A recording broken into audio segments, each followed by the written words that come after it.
My husband announced at Thanksgiving dinner, "I'm selling the house. My girlfriend needs somewhere bigger for her kids." Our adult children sat stunned as he detailed his new life. I quietly stood, walked to my purse and handed him an envelope. "Since you're making announcements." Inside the envelope were. The cranberry sauce was still bubbling on the stove when Taylor's phone buzzed for the 7th time that morning. I watched him glance at it through the kitchen doorway, his face lighting up in a way I hadn't seen in months. "Not for me anyway. Honey, could you help me move the turkey?" I called out, wrestling with the 20-pound bird that had been roasting since dawn. The kitchen smelled like sage and butter, exactly the way my mother's had when I was Faith's age. I'd been up since 5, determined to make this Thanksgiving perfect. "In a minute," he muttered, thumbs flying across his screen. I hefted the turkey myself, feeling the familiar ache in my lower back that reminded me I wasn't 25 anymore. 47 years old, and my husband couldn't tear himself away from his phone long enough to help me with the meal I'd spent a week planning. But I swallowed the irritation. Today was about family. Hunter had driven in from Chicago the night before, looking handsome in his new suit jacket but tired around the eyes. His consulting job was demanding, but he'd made the effort to be here. Faith had arrived that morning with her usual whirlwind energy, arms full of wine bottles and stories about her graduate program. Seeing them both at our dining room table again, laughing and catching up, made every hour of preparation worth it. The dining room looked picture-perfect. I'd used my grandmother's china, the delicate blue pattern that only came out for special occasions. The centerpiece was a cornucopia I'd spent 2 hours arranging with miniature pumpkins, autumn leaves and battery-operated candles that flickered like real flames.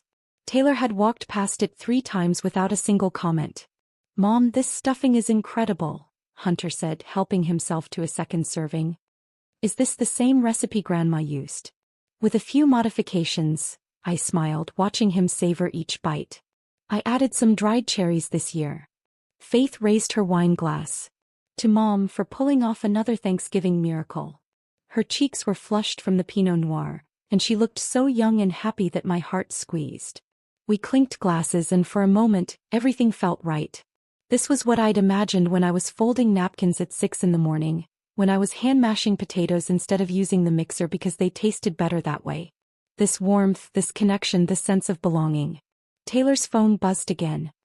He glanced at it and something shifted in his expression. "Everything okay, Dad?" Faith asked, noticing his distraction. "Fine," he said quickly, sliding the phone into his pocket. But his leg was bouncing under the table the way it did when he was anxious about something. I'd been married to this man for 23 years.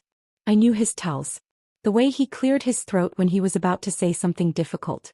The way he avoided eye contact when he was hiding something. The way he straightened his shoulders when he was about to make a pronouncement he thought was important. He was doing all 3 right now. "Actually," Taylor said, standing up so abruptly that his chair scraped against the hardwood floor. The sound cut through our conversation like a knife. Hunter and Faith looked up at him, forks halfway to their mouths. He cleared his throat. There was. "I have something to tell everyone." His voice had that forced casualness he used in business meetings, the tone that said he'd rehearsed this moment. My stomach dropped. "Taylor," I said quietly, "can't this wait until after dinner?"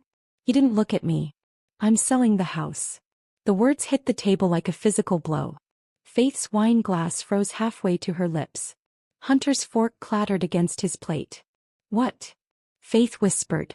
But Taylor wasn't finished. He was looking past us now as if he were addressing a boardroom instead of his family. "Holly and the kids need more space. Jack is 8 now, Joel's 6 and little Elise just turned 4. They're growing fast and her apartment is too small." The silence that followed was deafening. I could hear the grandfather clock ticking in the hallway, the distant hum of the refrigerator, the sound of my own heartbeat in my ears. Holly. He'd said her name in our dining room at our Thanksgiving table in front of our children. The woman whose existence I'd been pretending not to know about for months. Hunter's face had gone pale. "Dad, what are you talking about?" "Holly's my girlfriend," Taylor continued as if he were discussing the weather. "We've been together for 8 months now. She has 3 kids from her previous marriage and they need stability. A real home."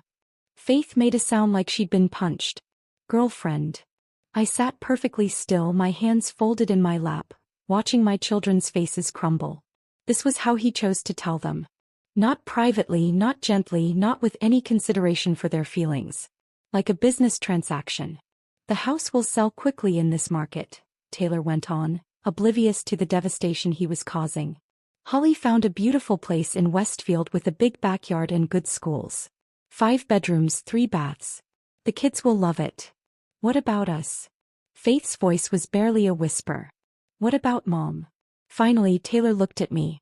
There was something almost defiant in his expression, as if he expected me to make a scene. To cry or scream or beg. To give him a reason to paint me as the hysterical wife who couldn't handle his happiness. Instead, I stood up slowly, calmly, and walked to my purse on the kitchen counter. My hands were steady as I retrieved the envelope I'd been carrying for 3 weeks, waiting for the right moment. Or maybe waiting for the worst moment, which apparently was now. I walked back to the table and placed the envelope next to his plate, right on top of the gravy stain he'd made during his little speech. Since you're making announcements, I said quietly, meeting his eyes for the first time all day. Then I sat back down, picked up my fork and took a bite of sweet potato casserole. It tasted like ash, but I chewed it anyway, maintaining eye contact with the man who had just destroyed our family's Thanksgiving with the casual cruelty of someone reading a grocery list. The envelope sat there between us like a loaded weapon, and for the first time since he'd started talking, Taylor looked uncertain. Taylor's fingers hovered over the cream-colored envelope like it might bite him. The confident businessman who had just announced the sale of our family home was gone, replaced by someone who looked genuinely afraid. His hand shook as he picked it up, feeling its weight. What is it, Dad? Hunter's voice cut through the tension, but his eyes never left his father's face. There was something different in my son's expression, a hardness I'd never seen before. The man he'd looked up to his entire life had just revealed himself to be a stranger. Taylor turned the envelope over, examining the seal. I'd written his name in my careful cursive, the same handwriting that had signed birthday cards and anniversary notes for over 2 decades. But this felt different. Final. Jordan, what? He started, but the words died in his throat when he looked at me. I kept my expression neutral, almost serene. Let him wonder. Let him sweat. Faith was studying both of us, her wine glass forgotten in her hand. Mom, are you okay? Her voice was small, vulnerable. She was still processing her father's bombshell, trying to understand how her world had just shifted on its axis. I reached across the table and squeezed her free hand. I'm fine, sweetheart. And surprisingly, I was. For the first time in months, I felt completely in control. Taylor slipped the envelope into his jacket pocket without opening it. The relief on his face was almost comical, as if postponing the inevitable would somehow make it disappear. But I could see the curiosity eating at him, the way his hand kept drifting back to his pocket. Aren't you going to open it? Hunter asked, his tone carrying an edge that made Taylor flinch. Later, Taylor mumbled, reaching for his water glass. His throat had gone dry. The atmosphere around our beautiful Thanksgiving table had shifted completely. What had been warm family conversation was now stilted and uncomfortable. Faith kept glancing between her father and me, trying to piece together a puzzle she didn't have all the parts to. Hunter had stopped eating entirely, his jaw clenched tight. I continued with my meal, savoring each bite. The turkey was perfectly moist, the stuffing had just the right amount of herbs, and the cranberry sauce had that perfect balance of tart and sweet. All those hours of preparation hadn't been wasted after all. This meal would definitely be memorable. So, I said conversationally, cutting another piece of turkey, how long has Holly been helping you make decisions about our home? Taylor's fork clattered against his plate. Jordan, not now.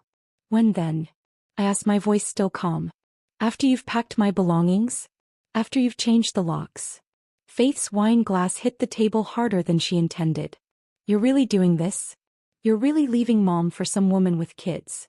It's complicated, Taylor said, the classic response of a man who knew he was wrong but couldn't admit it. No, Hunter said firmly, it's really not complicated at all. That's when Taylor's phone started buzzing. He glanced at the screen and I saw her name flash across it. Holly. Even now, even in the middle of destroying his family, she couldn't leave him alone for one meal. The phone buzzed again. And again. Answer it, I said quietly. Don't let us stop you from attending to your priorities. He declined the call, his face flushing red. It's work. Faith actually laughed, but there was no humor in it. On Thanksgiving, at 7 p.m., the phone buzzed a fourth time. Taylor's composure was cracking. He kept touching his pocket where the envelope lay hidden, his leg bouncing more frantically under the table. You know what? Hunter stood up abruptly, his napkin falling to the floor. I've lost my appetite. He looked at his father with such disappointment that even I felt it. 23 years of marriage, Dad. 23 years of what I thought was a happy family. And you announce your affair at Thanksgiving dinner like you're discussing quarterly earnings. Hunter, you don't understand. I understand perfectly. Hunter's voice was cold, controlled. You decided your happiness was worth more than Mom's dignity. Worth more than our family traditions. Worth more than looking your children in the eye without lying. Taylor opened his mouth to respond, but Hunter was already walking away. We heard his footsteps on the stairs, then the firm click of his childhood bedroom door closing. Faith's eyes were bright with unshed tears. Daddy, she whispered, using the name she hadn't called him in years, how could you do this to us? For a moment, Taylor's mask slipped completely. I saw regret flicker across his features, genuine pain at hurting his daughter. But then his phone buzzed again and the moment was gone. This time he answered it. I can't talk right now, he said in a low voice, turning away from the table. But Faith and I could hear Holly's voice through the speaker, sharp and demanding. We couldn't make out words, but the tone was clear. She wasn't happy about being ignored. I said I can't talk, Taylor repeated, his voice strained. He ended the call and immediately turned his phone face down on the table. The silence that followed was deafening. Faith was staring at her father like she was seeing him for the first time. I continued eating, letting the quiet stretch between us. Sometimes silence said more than words ever could. Finally Faith spoke. I think I need some air. She stood up carefully, her movements deliberate and controlled. Mom, would you like help clearing the table? That's all right, sweetheart. Go get some fresh air. After she left, it was just Taylor and me, sitting across from each other at the table where we'd shared countless meals, celebrated birthdays, helped our children with homework, planned our future. The envelope in his pocket might as well have been a ticking bomb. Jordan, he said finally, we need to talk. I looked at him, really looked at him, for the first time in months. When had he become so much of a stranger? When had the man I'd loved enough to build a life with turned into someone who could devastate his family over dessert and pie? No, I said simply, standing and beginning to stack the plates. We really don't. That night I went to bed early and locked the bedroom door behind me. I could hear Taylor pacing downstairs, probably trying to work up the courage to open the envelope. Let him pace. Let him wonder. I slept better than I had in months. The morning after Thanksgiving I woke to an empty house. Taylor had left before dawn, probably to avoid facing the envelope still burning a hole in his jacket pocket. I made coffee in the quiet kitchen, watching steam rise from my mug as memories I'd been suppressing for months finally surfaced. It had started in March. Such an ordinary Tuesday when everything began to unravel, though I didn't know it then. Taylor came home 3 hours late, his collar slightly wrinkled, claiming the client meeting had run over. I'd heated his dinner in the microwave, asked about his day, listened to his tired responses. The perfect trusting wife. But something felt off. Maybe it was the way he avoided my eyes, or how he showered immediately instead of collapsing on the couch like usual. Small things. Tiny fractures in our routine that I explained away because the alternative was too terrifying to consider. The late nights became a pattern. Big presentation tomorrow, he'd say, grabbing his laptop bag. Don't wait up.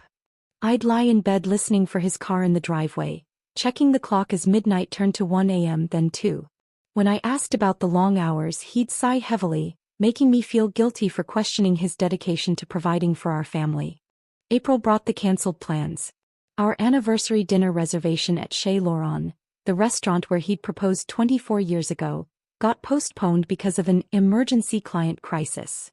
The theater tickets Faith had given us for my birthday went unused when Taylor suddenly had to fly to Denver. Each disappointment came with elaborate apologies and promises to make it up to me later. Later never came. Holly Morrison first appeared as a name in casual conversation. Holly from accounting thinks we should restructure the quarterly reports. Holly suggested a new software system for tracking clients. Just another colleague in Taylor's expanding firm, someone whose opinion he valued professionally. Then I started seeing her in his phone. The first photo was innocent enough. A group shot from the office Christmas party I'd skipped because of the flu. Holly was blonde, petite, standing just close enough to Taylor to catch my attention. She had the kind of bright, unlined face that spoke of someone at least 10 years younger than my 47. But it was the second photo that made my stomach drop. Taylor and Holly at what looked like a coffee shop, her 3 young children clustered around them. She was laughing at something he'd said, her hand resting on his arm, while a little girl with pigtails sat on his lap like she belonged there. I found it by accident, scrolling through his phone to check the weather when mine was charging. The photo was dated 2 weeks earlier, on a Saturday when Taylor had claimed to be playing golf with his college buddy Marcus. "Who are these children?" I asked that night, showing him the screen. My voice was calm, curious, giving him every opportunity to explain. Taylor barely glanced at the phone before launching into his response. "Oh, that's Holly from work. She's going through a messy divorce, needed someone to talk to. Those are her kids. Cute, right? Poor things are really struggling with their parents splitting up." The explanation was smooth, practiced, delivered with just the right amount of concern for Holly's fictional plight. But I noticed how he took his phone back immediately, how his thumb moved to delete the photo without thinking. "You're helping her with her divorce?" I pressed gently. "Someone has to." His tone carried that edge of righteousness that meant the conversation was over. "She doesn't have many friends, Jordan. Sometimes people just need support during difficult times." I wanted to believe him. Desperately. So I pushed down the sick feeling in my stomach and chose trust over suspicion. After all, this was Taylor, my Taylor, who brought me coffee in bed every Sunday morning and remembered to pick up my favorite wine on his way home from work. But the phone calls started getting harder to ignore. Holly's name lighting up his screen during dinner, during our morning coffee, even during Hunter's graduation ceremony. Taylor would glance at it, frown, and let it go to voicemail. "She's having a rough time," he'd explain. "Probably needs advice about the custody battle." The custody battle that, as I later discovered, didn't exist because Holly had been divorced for 3 years. One evening in July, Faith called while Taylor was upstairs supposedly working. We were chatting about her summer internship when she mentioned seeing her father at the park near her apartment. "He was with some woman and her kids," Faith said casually. "Playing on the swings looked like a real family outing. I almost went over to say hi, but they seemed, I don't know, intimate? Like I'd be interrupting something private." My hands went cold. "What did the woman look like?" "Blonde, pretty, younger than you. The kids were adorable. 2 little boys and a girl. Dad was pushing the girl on the swing and she was giggling like crazy. It was actually really sweet, but..." Faith's voice trailed off. "But what, honey?" It was weird seeing Dad with other people's children. He seemed so natural with them, like he'd done it 100 times before. And the way the woman was looking at him. Faith paused. "Mom, is everything okay between you and Dad?" I lied smoothly, protecting both my daughter and myself. "Everything's fine, sweetheart. Dad probably just ran into his coworker and her kids. You know how he is with children." But after I hung up, I sat in the darkened living room for hours, pieces of a puzzle I'd been refusing to see finally clicking into place. The late nights, the canceled plans, the constant phone calls, the photos, and now this. My husband playing family with another woman's children while I sat at home wondering where our marriage had gone wrong. That's when I stopped fighting for his attention and started paying attention instead. I listened when he talked, noting the small inconsistencies in his stories. I watched his face when his phone rang, recognizing the different expressions he wore for different callers. I began to document the changes in our finances, the unexplained withdrawals, the credit card charges from restaurants I'd never been to, the mysterious cash purchases that never had explanations. The word downsizing first came up in September. Taylor mentioned it casually over breakfast like he was discussing the weather. "Housing market's pretty hot right now," he said, not looking up from his tablet. "Might be smart to think about downsizing while we could get top dollar for this place." I knew then. The way he avoided my eyes, the careful casualness of his tone, the timing of it all. He wasn't planning to downsize with me. He was planning to upsize with someone else. But Taylor had made one crucial mistake in all his careful deception. He'd assumed I would remain the passive, trusting wife who swallowed every lie and accepted every excuse. He thought I'd sit quietly while he dismantled our life piece by piece. He had no idea that I'd already made an appointment with Clayton Richards, the best divorce attorney in the state. Clayton Richards' office smelled like leather and expensive cologne, the kind of place where powerful people came to dismantle their lives with precision. I sat across from his mahogany desk, hands folded, watching him review the folder I'd brought. Bank statements, credit card bills, photographs printed from social media. Evidence of a life being lived parallel to mine. "Mrs. Davidson," Clayton said, his silver hair catching the afternoon light streaming through floor-to-ceiling windows, "I have to ask, are you certain you want to proceed this way?" I nodded, my voice steady. "I need to protect myself and my children. My husband thinks I'm naive. I'd prefer to keep it that way until I'm ready." What I didn't tell Clayton was how I'd discovered Holly's social media presence. It had been Faith, ironically, who'd mentioned seeing posts from someone at her father's company. "Dad's coworker is always posting these cute family photos," she'd said during one of our weekly phone calls. "Makes me miss being little." The name Holly Morrison had stuck in my mind until curiosity finally won. One evening while Taylor worked late, or claimed to, I'd searched for her online. What I found made my coffee go cold in my hands. Holly wasn't just posting family photos. He was crafting a narrative. Pictures of her children at parks I recognized, restaurants Taylor had mentioned visiting for work lunches, even the ice cream parlor where he'd taken Hunter and Faith when they were small. But it was the captions that truly stung. "Sunday adventures with my favorite people," she'd written beneath a photo of her daughter on the same swing set where Taylor had pushed Faith 20 years ago. The little girl was laughing, her blonde pigtails flying, while a man's hands I'd recognize anywhere, steadied her from behind. Another post showed her boys building sandcastles at the beach. "Teaching them that new beginnings can be beautiful," was the caption, posted the same weekend Taylor had told me he was attending a mandatory work retreat. In the background, barely visible but unmistakably there, was Taylor's distinctive blue polo shirt. The most devastating post came in October. A cozy dinner scene at what looked like Holly's apartment, candles flickering on a small table, her children in matching pajamas surrounding a man whose face was carefully cropped out of frame. The caption read, "Grateful for the man who shows my babies what real love looks like. Some people come into your life and make you realize what you've been missing." 37 likes. 12 comments from friends and family celebrating her happiness, congratulating her on finding someone special. I'd sat staring at my laptop screen until my eyes burned, wondering how many of these people knew her someone special was married. But it was the financial evidence that truly revealed the scope of Taylor's deception. While our own credit cards maxed out and bills piled up unpaid, mysterious charges appeared on statements I'd never seen before. A joint account I'd discovered purely by accident when mail was delivered to our address for Mr. and Mrs. T. Davidson. Except the Mrs. wasn't me.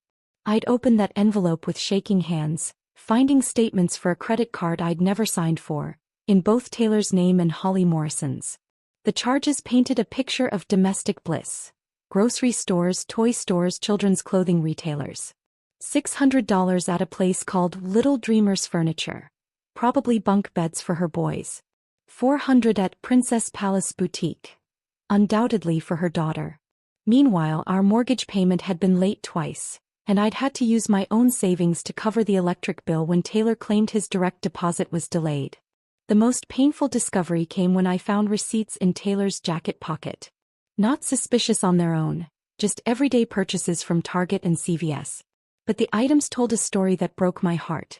Children's Tylenol, character band-aids with princesses and superheroes, bedtime storybooks, even a receipt for a birthday cake with "Happy 4th Birthday, Elise," written in pink frosting. He was living a complete father's life with Holly's children while his own adult children wondered why he seemed so distant during family calls. I started documenting everything. Screenshots of social media posts, copies of financial statements, photographs of receipts.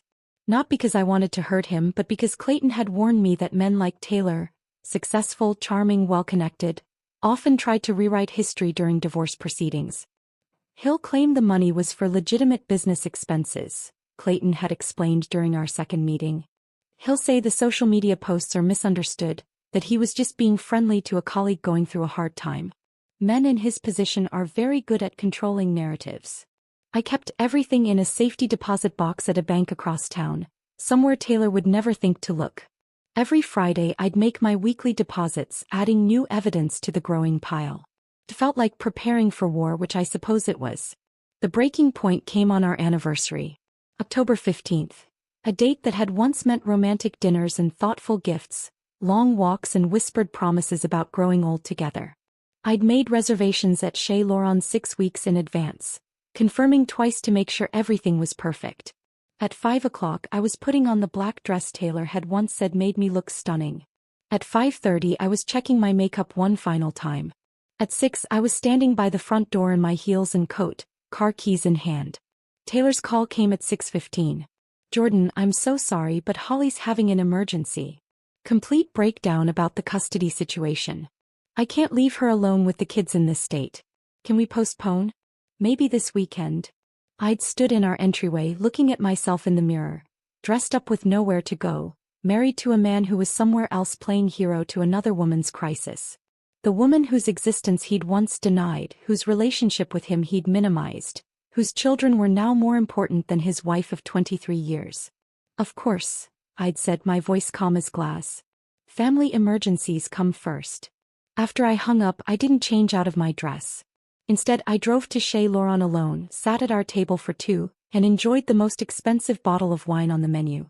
The waitstaff was kind, pretending not to notice that the woman celebrating her anniversary was dining solo. That night, while Taylor was presumably comforting Holly through her convenient breakdown, I called Clayton from my car in the restaurant parking lot. "It's time," I said simply. The next morning, while Taylor slept in, exhausted from his evening of emotional support, I met with Clayton and his team. We spent 4 hours mapping out a strategy that would protect my interests while keeping Taylor completely unaware of what was coming. "The element of surprise is your greatest advantage," Clayton had said. "Men like your husband operate from a position of assumed control. They make plans based on the belief that their wives will remain passive and predictable." But I was done being predictable. The week after Thanksgiving crawled by like a wounded animal. Taylor moved through the house like a ghost, the unopened envelope seeming to burn through whatever pocket he'd shoved it into. I watched him check his jacket, his briefcase, his nightstand drawer, always making sure it was still there, never quite brave enough to face what was inside.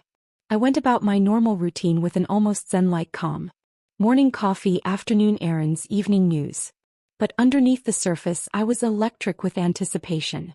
Every time Taylor's hand moved toward that envelope, every time he started to say something then stopped himself, I felt like a pianist waiting for the perfect moment to strike the final chord.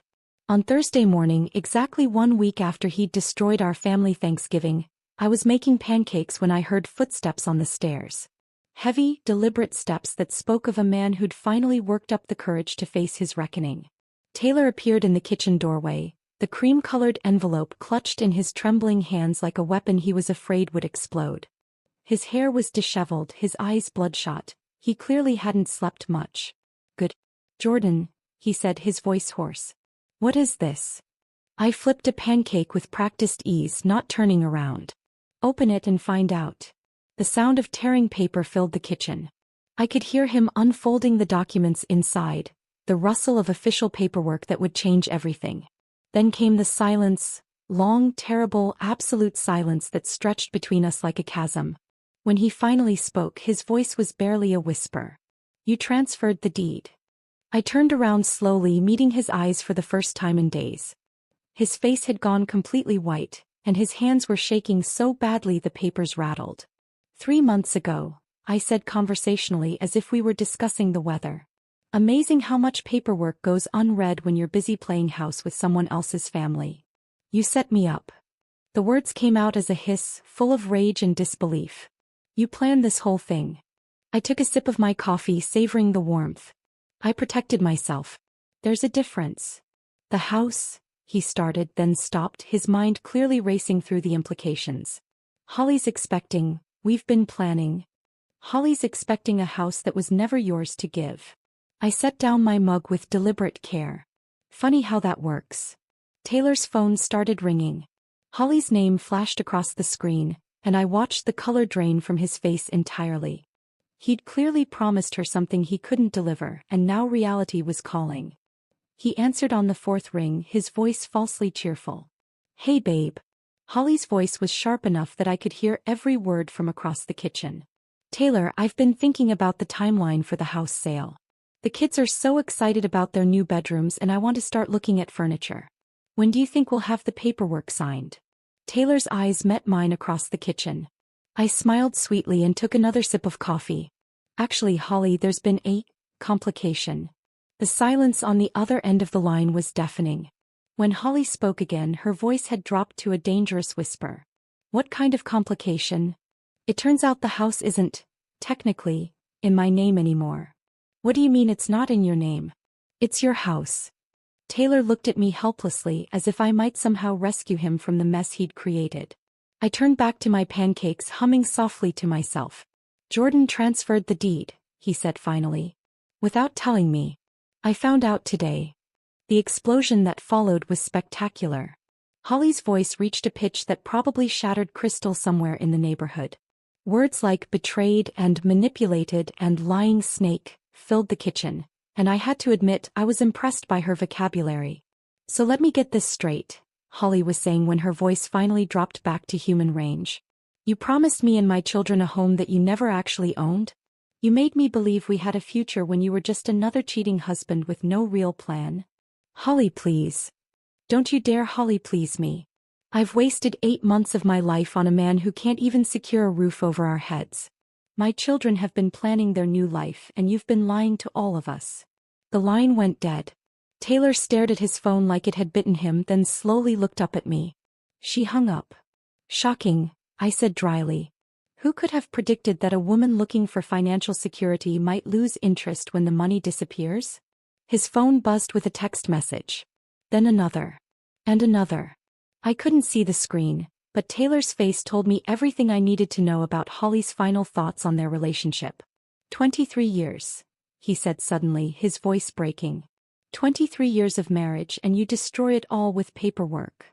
I turned to face him fully, and for the first time since this whole mess began, I let my anger show. I destroyed it.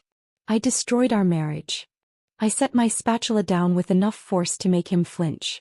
You stood in our dining room in front of our children and announced your plans to sell our home for your girlfriend's convenience. But somehow I'm the one who destroyed our marriage. You could have talked to me. When? The word came out sharp as broken glass. Between your late nights at work and your emergency phone calls from Holly? Between your lies about golf games and your secret credit cards? Exactly when was I supposed to have this conversation with the stranger wearing my husband's face? Taylor tried calling Hunter and Faith that afternoon. I watched him pace the living room, leaving voicemail after voicemail that went unanswered. When Hunter finally picked up on the fourth call, their conversation lasted exactly 30 seconds. We're standing with Mom, Hunter said, his voice carrying clearly through the speaker. You made your choice at Thanksgiving dinner. We've made ours. Faith's response was even shorter when Taylor reached her that evening. Don't call me again until you're ready to apologize to Mom. And I mean really apologize, not that fake corporate speak you've been using. By Saturday, I was hosting my book club brunch in the kitchen Taylor had once planned to hand over to Holly. 8 women gathered around the island where I'd laid out fresh fruit croissants, and the kind of expensive coffee I'd been rationing because our finances were tight. The laughter that filled the space felt different than it had in months. Lighter. Freer. Jordan, you seem so relaxed lately, my friend Margaret commented, reaching for another strawberry. You're practically glowing. I looked around at the women who'd been my friends for years, sitting in the home I'd protected, enjoying the life I'd fought to preserve. I feel like I've finally stopped holding my breath, I said. And for the first time in months that was completely true. The divorce papers arrived on a Tuesday in February, delivered by a courier who looked apologetic about disturbing my morning coffee. I signed for them with steady hands, noting how Taylor had filed first. His final attempt to control a narrative that had already slipped through his fingers like water. Clayton had warned me this would happen. Men like Taylor need to feel like they're driving the process, he'd explained during one of our strategy sessions. Let him file. Let him think he's taking charge. Meanwhile, we'll be 3 steps ahead with our countersuit. I set the papers on my kitchen counter without opening them. There would be time to review Taylor's version of our marriage's dissolution later. For now, I had a life to rebuild, and surprisingly, it felt lighter with each passing day. Taylor had moved out in January, taking only his clothes and leaving behind 23 years of shared memories like they were someone else's possessions. He rented a small apartment across town, not the sprawling house he'd promised Holly, but something that would do while he regrouped. I heard through Faith that Holly had given him an ultimatum after their breakup: prove he could provide the stability she needed or lose her permanently. Apparently, he'd chosen to fight for her. Spring brought an unexpected development. Faith called me on a sunny April morning, her voice bubbling with news that made my blood run cold. "Mom, you're not going to believe this," she said. "Dad's getting remarried. To Holly. In June." I nearly dropped my coffee mug. Remarried? Already? I know, right? The divorce isn't even final yet. But apparently Holly forgave him after he promised they'd start trying for a baby together. She wants to give her kids a sibling, and Dad's all in. Baby. At 51, Taylor was planning to start over completely, to erase his first family and build a new one with a woman 20 years younger. The audacity was breathtaking. "Are you invited?" I asked carefully. Faith's laugh was bitter. "We both were. Hunter and I. Dad sent formal invitations like we're distant relatives instead of his children. Hunter threw his in the trash, but I'm thinking about going just to watch the spectacle." After we hung up, I sat in my garden for a long time, processing this latest twist. Taylor wasn't just moving on, he was rewriting his entire identity. The man who'd complained about diaper duty when our children were babies was now promising to do it all again. But something nagged at me. Holly was 32, young enough to have more children, but why was she so focused on getting pregnant immediately? The urgency felt desperate, like she was trying to lock Taylor down with biological ties before he could change his mind again. The answer came in May, through a conversation I wasn't supposed to hear. I was at the grocery store when I spotted Holly in the pharmacy section, talking on her phone in hushed, angry tones. I ducked behind the vitamin display, not proud of my eavesdropping but unable to resist. "The custody agreement requires it," she was saying. "If I want to relocate the kids out of state, their father needs proof that my new husband can provide for additional children. It's some archaic clause about family planning and financial stability." My heart started racing. A fertility test. Holly needed Taylor to prove he could father children as part of her custody arrangement. But what Holly didn't know, what Taylor himself had forgotten in his midlife crisis fog, was the secret he'd buried 24 years ago. That night, I made a phone call I'd been avoiding for months. "Dr. Martinez? This is Jordan Davidson. I need to ask you about something confidential regarding my husband's medical history." Dr. Martinez had been our family physician for over 2 decades. He delivered both my children, treated Taylor's high blood pressure, and knew secrets about our family that went back years. "Jordan," he said warmly, "how can I help you?" "Taylor's getting remarried. His new wife wants children. I need to know, does he remember the results of that fertility test he had after Faith was born?" The silence on the other end stretched long enough that I thought we'd been disconnected. "Jordan," Dr. Martinez said finally, "that information is confidential. I can't discuss a patient's medical history, even with a spouse." "But hypothetically," I pressed, "if someone were to request a copy of those old test results for legal purposes, would they still be on file?" Another pause. "Hypothetically, medical records are maintained for 30 years. And hypothetically, if someone with legal standing requested those records as part of a divorce proceeding." He let the sentence hang. I understood perfectly. The next morning I called Clayton with a special request. Within a week, Taylor's complete medical history was subpoenaed as part of our divorce proceedings. Buried in 24 years of routine checkups and prescription records was a single test result that Taylor had asked Dr. Martinez to keep confidential at the time. The irony was poetic. After Faith's difficult birth, Taylor had secretly gotten tested because he'd been worried about having more children. The results had shown severely compromised fertility, not impossible but unlikely without medical intervention. He'd never told me, choosing instead to let me blame myself for our inability to have more children after Faith. Now, 24 years later, that same test result was about to derail his plans for domestic bliss with Holly.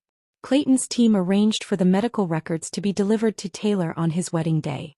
Not out of cruelty, but because the timing worked perfectly with Holly's custody hearing, which was scheduled for the following Monday. She would need those fertility results as evidence for the court. I spent that Saturday morning in my garden, planting roses where Taylor's golf clubs used to live in the garage. The irony wasn't lost on me. I was literally blooming where he'd once taken up space. My phone rang at 4:30. Faith's number. "Mom," she said, her voice tight with suppressed laughter. "You're not going to believe what just happened. Try me. The wedding's off. Holly found out Dad can't have kids. Apparently, she opened some medical records that were delivered this morning, read them while she was getting her hair done, and by the time Dad got to the venue, she'd already left town with her children." I closed my eyes, feeling the warm sun on my face. "That's unfortunate." "Mom," Faith said suspiciously, "you wouldn't happen to know anything about those medical records, would you?" "Your father's medical history is his own business," I said truthfully. "If he chose not to share important information with his fiancée, that's between them." That evening I sat on my front porch with Hunter and Faith, sharing a bottle of wine and watching the sunset paint the sky in shades of victory.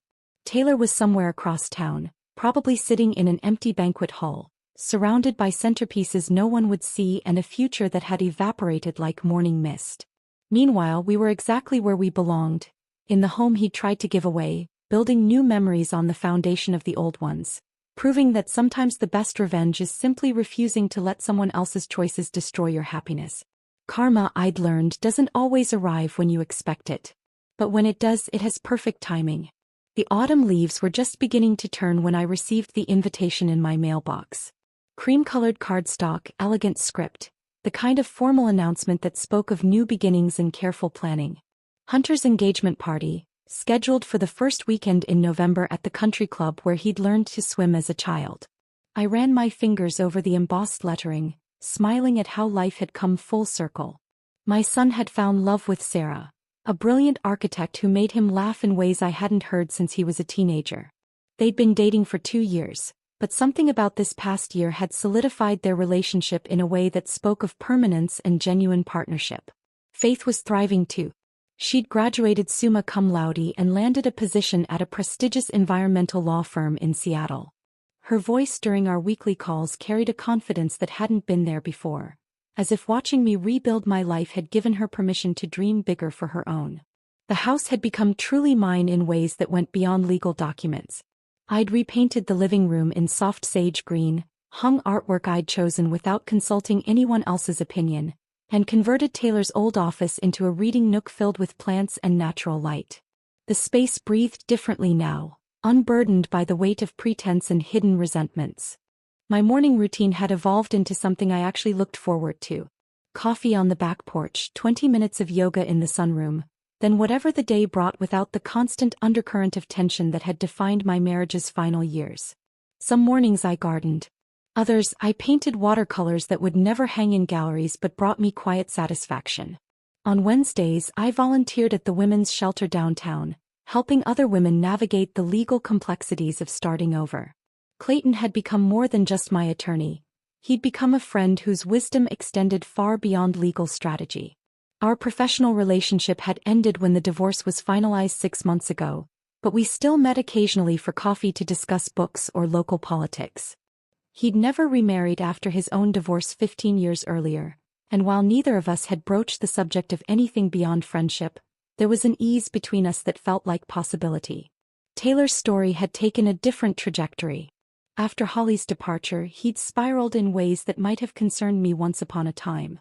He'd lost his job 3 months after the wedding debacle, officially due to restructuring, but everyone knew his reputation for reliability had been shattered along with his personal life. His attempts to rebuild with Holly had failed spectacularly when she'd moved to Arizona with her children and a new boyfriend, leaving no forwarding address. I'd heard through Hunter that Taylor was working as a freelance consultant now, living in a studio apartment and driving a 10-year-old sedan. The man who'd once commanded boardrooms and planned other people's futures was learning what it meant to start over at 52 with nothing but his pride, and even that was damaged goods. But the most surprising development had come just last month. Taylor had called me directly for the first time since the divorce, his voice smaller than I'd ever heard it. "Jordan," he'd said, I know I have no right to ask anything of you, but I need to know, will you be at Hunter's engagement party? The question had caught me off guard. Of course I will. He's my son. I want to come too, but I won't if it makes you uncomfortable. I know I've lost the right to claim space in our children's celebrations, but I'd like to try to rebuild some kind of relationship with them. If that's possible. I'd sat in my kitchen, looking out at the garden where Taylor's golf clubs used to live, considering my response. The woman I'd been a year ago might have used this opportunity to deliver one final blow, to remind him of everything he'd sacrificed for 8 months of midlife fantasy. But the woman I'd become understood that my peace didn't require his continued suffering. Taylor, I'd said finally, Hunter and Faith are adults. Their relationships with you are their choice to make. But I won't be the reason you can't try to repair what you broke with them. The engagement party arrived with perfect October weather, crisp air, brilliant blue sky, the kind of day that made everything seem possible. I chose a navy dress that made me feel confident without trying too hard, paired it with the pearl earrings my mother had given me, and drove to the country club with windows down and music playing. Hunter looked radiant in his charcoal suit, Sarah glowing beside him in a dress the color of champagne. They moved through the crowd like people who genuinely enjoyed each other's company, stopping to talk with friends and family who'd gathered to celebrate their future together. Taylor arrived halfway through the cocktail hour, looking uncertain as he stood in the doorway scanning the room. He'd lost weight and his hair had more gray than I remembered, but he'd dressed carefully for the occasion. When Hunter spotted him, I watched my son's face carefully, trying to gauge his reaction. What I saw surprised me. Not forgiveness exactly, but something softer than the anger that had defined their relationship for the past year. Hunter approached his father with Sarah at his side, and they talked quietly for several minutes before Hunter introduced Sarah to the man who'd missed so much of their courtship. Faith joined them a few minutes later, and I watched from across the room as my children made their own choices about redemption and second chances. They were gracious but not effusive, polite but not warm. Taylor would have to earn his way back into their lives one conversation at a time, and there were no guarantees he'd succeed. As the evening wound down, I found myself standing on the terrace overlooking the golf course where Taylor had once spent his Saturday mornings. The irony wasn't lost on me. I was claiming space in a world he'd once dominated, while he stood inside trying to rebuild bridges he'd burned for someone who'd never really known him at all. Clayton appeared beside me with 2 glasses of champagne. "How are you holding up?" I accepted the glass, considering the question seriously. "Better than fine, actually. Good. Really, genuinely good." He smiled. "You've earned it." Looking back at the party through the floor-to-ceiling windows, I could see Hunter and Sarah cutting their engagement cake while Faith took pictures and Taylor stood slightly apart, uncertain of his place but grateful to be included at all. This was my new life, not perfect but honest. Not without challenges but built on a foundation of my own choosing. I'd learned that sometimes the best revenge isn't destruction, but reconstruction. Not tearing down the person who hurt you but building something better from the pieces they left behind. The woman who'd sat at that Thanksgiving table 11 months ago had been afraid of losing everything. The woman standing on this terrace had discovered that sometimes losing everything is just another way of saying you're finally free to choose what comes next. And what came next felt like possibility stretching out as far as the horizon, bright with promise and entirely my own. If this story of sweet revenge had you on the edge of your seat, press that like button right now. My favorite part was when Jordan calmly handed Taylor that mysterious envelope at Thanksgiving dinner, knowing exactly what bombshell was inside. What was your favorite moment? Drop it in the comments below. Don't miss more thrilling stories like this. Subscribe and hit that notification bell so you never miss an upload.